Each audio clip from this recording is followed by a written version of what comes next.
Simonetta Cesaroni nacque a Roma il 5 novembre del 1969.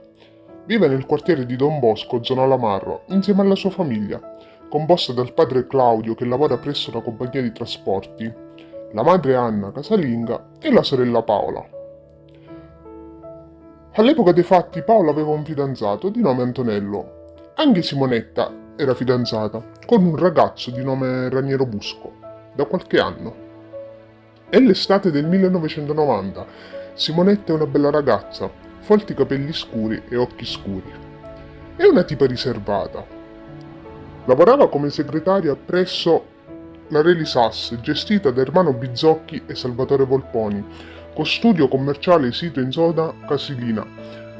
Volponi quell'estate propose a Simonetta di prestare lavoro presso gli uffici dell'AIAG, Associazione Italiana Alberghi della Gioventù, a partire dal 19 giugno. Simonetta accetta. I suoi turni lavorativi si svolgono il lunedì, mercoledì e il venerdì dalle 9 del mattino alle 12:30 e dalle 16 alle 19:30 presso la Relisas, mentre il martedì e il giovedì dalle 15:30 alle 19:30 presso gli uffici che si trovano in via Carlo Poma numero 2. L'edificio di via Poma, dove è ubicato l'ufficio dell'AIAG, è uno stabile di prestigio, con un cortile che ha una fontana al centro, formato da 6 palazzine, con i portoni ai lati del cortile. Si trova in una zona elegante del quartiere della Vittoria, a pochi passi da Piazza Mazzini. Da 4 anni il portiere dello stabile era Pietro Vanacore, che abitava lì con la sua seconda moglie Giuseppa De Luca, detta Pina. Gli uffici dell'AIAG si trovano nella scala B, al terzo piano, nell'appartamento numero 7.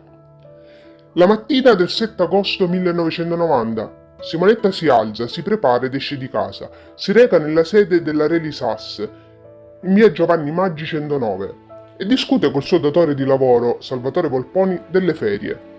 Infatti quel 7 agosto per Simonetta sarebbe stato l'ultimo giorno di lavoro prima di entrare in ferie. Rientra a casa, pranza, si riprepara ed esce di casa per recarsi negli uffici di via Poma numero 2. Quel giorno gli uffici sono chiusi al pubblico. Simonetta usa un mazzo di chiavi che le è stato dato da Volponi la mattina per aprire il portone. Alle 16 circa Simonetta entra in ufficio. Sappiamo che alle 17:15 Simonetta fece una telefonata a Luigina Berrettini per informazioni sul lavoro. Ma cala la sera e i genitori attendono Simonetta per cena. Sono le 20:30. Ma ancora alle 21:30 Simonetta non fa ritorno. La famiglia comincia a preoccuparsi, non è da Simonetta ritardare e non avvisare. Quindi la sorella decide di andarla a cercare.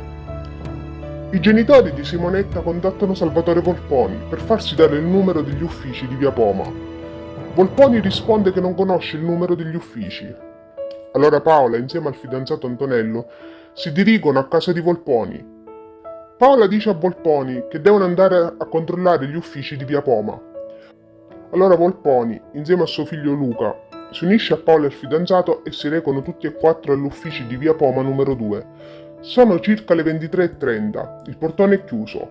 Suonano invano al terzo piano. Dopodiché suonano al portiere, Pietro Vanacore, ma risponde la moglie, Pina, che all'inizio si mostra infastidita e non vuole aprire il portone. Ma dopo mezz'ora decide di aprire. Salgono tutti al terzo piano e entrano negli uffici. Tutto è buio all'interno, le finestre sono chiuse. Volponi, seguito da altri, si dirige in fondo al corridoio, dove c'è una porta aperta. La scena che si trovano davanti è agghiacciante. Riverso a terra c'è il corpo martoriato di Simonetta Cesaroni. Escono subito dalla stanza e chiamano la polizia. La polizia arriva negli uffici di via Carlo Poma. Iniziano subito a perquisire tutto l'interno. Simonetta è svestita, i suoi vestiti sono spariti, ha addosso solo un paio di calzini. Sparirono anche i gioielli che quel giorno la ragazza indossava, tranne un orologio che gli è stato lasciato al polso.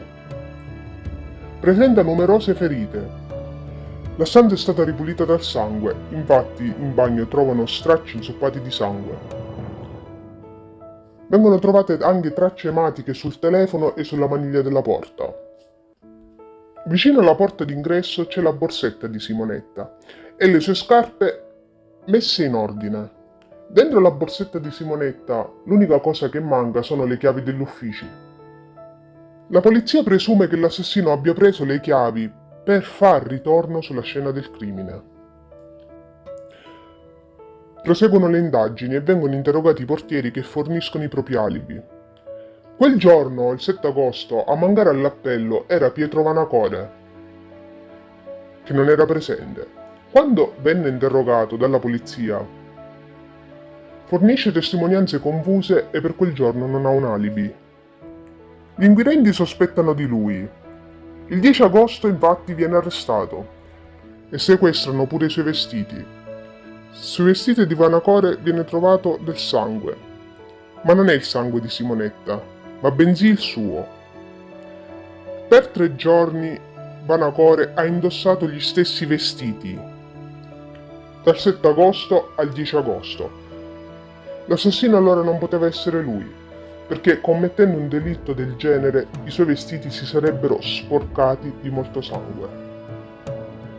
Dopo 26 giorni Vanacore viene rilasciato. L'autopsia effettuata sul corpo di Simonetta rivela dettagli agghiaccianti. Simonetta è morta tra le 18 e le 18:30 del 7 agosto. Ha subito un trauma cranico, si presume per una caduta. 29 sono le coltellate sparse al volto, all'addome, nel ventre e nell'intimo. Ha anche 2 ematomi ai fianchi, segno che l'assassino ha buttato a terra Simonetta e salito su di lei e ha stretto così forte da lasciargli lividi. Ha un segno sul seno, presumibilmente un morso. Le indagini proseguono, ma senza ulteriori sviluppi. Nel gennaio del 1992 una chiamata anonima da parte di un austriaco riferisce che il colpevole dell'omicidio di Simonetta è Federico Valle, nipote di Cesare Valle che viveva nello stesso palazzo degli uffici di Simonetta. La sera dell'omicidio Cesare Valle, essendo non autosufficiente, era assistito da Giuseppina, moglie di Vanacore, che le faceva da badante. Federico Valle si proclama innocente. Gli inquirenti, non trovando nulla contro di lui, scoprono che quella chiamata era solo a scopo di vendetta. Passano ancora anni senza ulteriori sviluppi e nel 2005 viene prelevato il DNA a 30 sospettati, tra cui il DNA di Raniero Busco, fidanzato dell'epoca di Simonetta.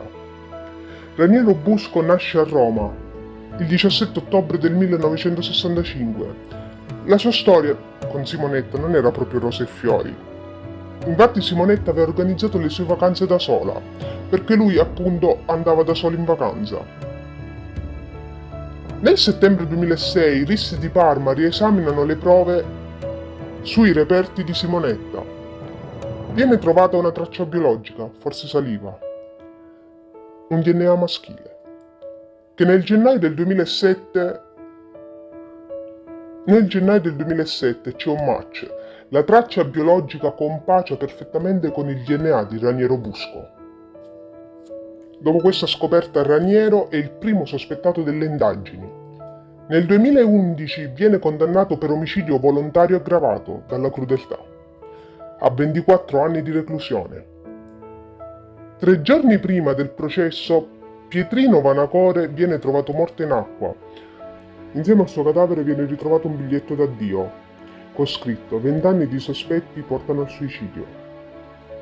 Il 24 novembre 2011 alla Corte d'Assisi al processo di secondo grado gli avvocati di Raniero Busco chiedono alla Corte d'Appello una superperizia sulla conservazione dei reperti e sul morso al seno di Simonetta. Il 27 aprile 2012 le prove del DNA contro Raniero Busco vengono considerate circostanziali e compatibili con residui che possono aver resistito a un lavaggio blanco della lavanderia. Infatti la madre di Simonetta aveva dichiarato che lavava i vestiti a mano. Il morso sul seno della vittima viene considerato un livido. Viene anche confermato l'alibi di Raniero Busco. Il 7 agosto si trovava al lavoro. Il 27 aprile 2012, al termine del processo di secondo grado, Raniero viene assolto per non aver commesso il fatto. Un'altra pista di pochi mesi fa, che secondo un'informativa consegnata alla Procura di Roma dei Carabinieri, una ricostruzione suggestiva evidenzia come assassino di Simonetta Cesaroni Mario Vanacore, il figlio di Pietro, del portiere. Quel giorno Mario sarebbe salito negli uffici del terzo piano, pensando che non ci fosse nessuno, per fare telefonate extraurbane. All'interno trova Simonetta. Allora le fa delle avance e al rifiuto di Simonetta lui l'avrebbe uccisa. Ma la Procura di Roma ha chiesto l'archiviazione perché si parla di una ricostruzione e un quadro suggestivo, non supportato da indizi e prove. Quindi ancora oggi l'omicidio di Simonetta Cesaroni rimane un caso irrisolto e senza un colpevole. Spero che il video vi sia piaciuto, se vi è piaciuto vi consiglio di iscrivervi e lasciare un like per non perdere i prossimi video. Alla prossima!